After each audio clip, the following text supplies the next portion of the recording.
আসসালামু আলাইকুম। আমি সৈয়দ মহিম হোসেন, পড়াশোনা করছি ব্যাচেলর অফ ফিজিওথেরাপি।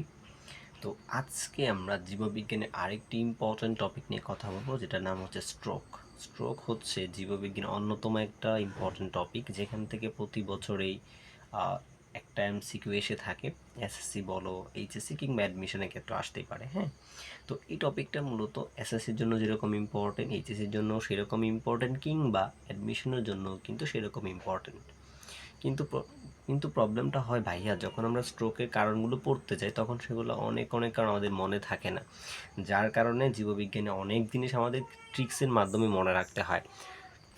তো আজকে আমরা এই স্ট্রোকের কারণসমূহ কিভাবে সহজে মনে রাখতে পারবো কোনো একটা ট্রিক্সের মাধ্যমে, সেটা আজকে আমরা দেখব। ঠিক আছে, ওকে। তো চলো লেটস স্টার্ট। তো ট্রিক্সটা হচ্ছে ফার্স্ট, ফার্স্ট। এই চারটা ওয়ার্ড দিয়ে আমরা কারণগুলো মনে রাখতে পারি, যেখানে এফ দিয়ে হচ্ছে ফেস, মানে হচ্ছে মুখ বেঁকে যাওয়া, বা স্ট্রোকের সময় কিন্তু মুখ বেঁকে যায়, এটা তোমরা হয়তো জানো, যদি পড়ে থাকো তাহলে জানার কথা। দেন হচ্ছে এ, যেটা দিয়ে এতে হচ্ছে আর্ম।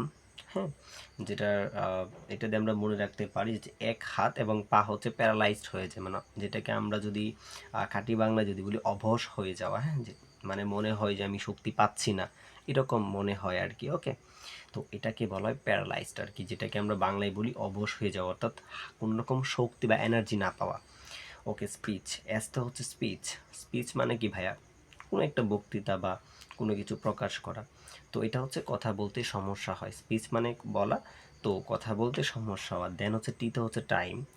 এই টাইম বলতে সময়কে মিন করতেছে আসলে, যেটা যেটা দিয়ে আমরা মনে রাখতে পারি যে দ্রুত হাসপাতালে নিতে হবে, আদারওয়াইজ কিন্তু প্রবলেম হতে পারে, রোগীকে বাঁচানোর ক্ষেত্রে অনেকটাই কিন্তু প্রবলেম হতে পারে।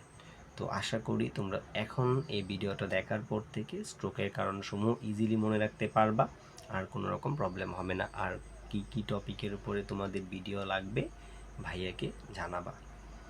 ওকে, আজকে এই পর্যন্তই। দেখা হবে নেক্সট কোনো একটা ভিডিওতে অন্য কোনো একটা টপিক নিয়ে। সেই পর্যন্ত ভালো থাকো, সুস্থ থাকো, পড়াশোনার সাথেই থাকো। আসসালামু আলাইকুম।